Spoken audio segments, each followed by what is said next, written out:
শিমুল ভূঁইয়া দীর্ঘদিন ধরে জায়গা জমি নিয়ে পূর্ব শত্রুতার জের ধরে আমাদের পরিবারের উপর নানা রকম নির্যাতন চালায়। আমার পরিবারের সদস্যদের সামাজিকভাবে হেয় প্রতিপন্ন করার জন্য অকথ্য ভাষায় গালমন্দ করেন এবং মেরে ফেলার জন্য একাধিকবার আক্রমণ করেন, যার ভিডিও আমার সংরক্ষণে আছে।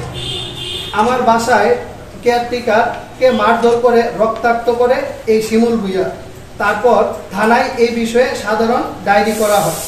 আমার স্ত্রী সন্তান সহ ঢাকা থেকে যখনই আমরা বাড়িতে আসি, শিমুল ভূঁইয়া তাদের উপর আক্রমণ করে এবং জীবন নাশের হুমকি প্রদান করে।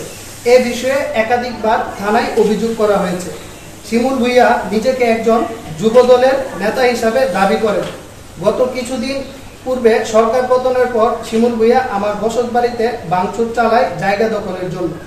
সে তার সন্ত্রাসী বাহিনী নিয়ে আমার বাসার গেট, দরজা, টিউবওয়েল সহ মূল্যবান জিনিসপত্র সহ 40 বছরের পুরাতন সীমানা প্রাচীর এবং বাড়ির ছাদের কিছু অংশ এবং দেয়াল ভেঙে ফেলে তার বাসায় নিয়ে যায়। এই সমস্ত মালামাল, তার সিসিটিভি ফুটেজ আমার সংরক্ষণে আছে। ঘটনার পর সেনাবাহিনী এবং থানায় অভিযোগ দেয়া হলে পুলিশ এবং সেনাবাহিনীর টিম পরিদর্শনে আসলে শিমুল ভূঁইয়া তাদেরকে আওয়ামী লীগের দালাল পুলিশ সহ নানা ধরনের গালমন্দ করলে পুলিশ অনেকটা অসহায় হয়ে চলে যায়, যার ভিডিও ফুটেজ আমার সংরক্ষণে আছে।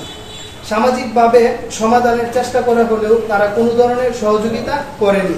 তাদের একটাই দাবি, জমি দখল করে নিয়ে যাবে অথবা জমির জন্য আমাকে মেরে ফেলবে।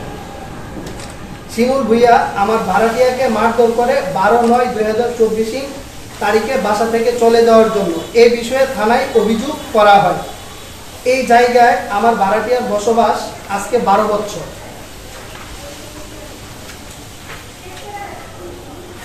এই অবস্থায় থানায় কোনো মামলা নিচ্ছে না। আমরা জীবন নাশের চরম নিরাপত্তাহীনতায় ভুগছি। বিএনপি দলের নাম ব্যবহার করা এই শিমুল ভূঁইয়া একা না, তারা সংঘবদ্ধ চাঁদাবাজ, সন্ত্রাস, ভূমিদস্যু, অন্যের জমি দখল, মাদক সহ নানাবিধ অপরাধে তারা জড়িত। দেশবাসীর কাছে এই সন্ত্রাসীদের আসল চেহারা উন্মোচন করার জন্য আপনাদের সহায়তা কামনা করছি।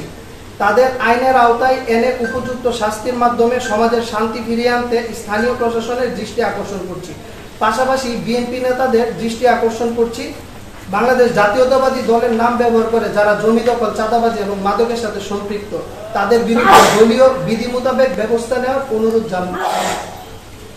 আমার বাবা আব্দুল আওয়াল ও মাতা রিনা বেগম 8/9/1997 তারিখে 1450 নং দলিল এবং 4/8/1998 তারিখে 1283 নং দলিল মূলে 18 মৌজার সেমে 279 এবং 280 দাগ হালে 2026 দাগের 7.5 শতক ভূমিতে মালিকানা সত্যবান হইয়া ঘর বাড়ি নির্মাণপূর্বক বুক দখল করিয়া আসিতেছে।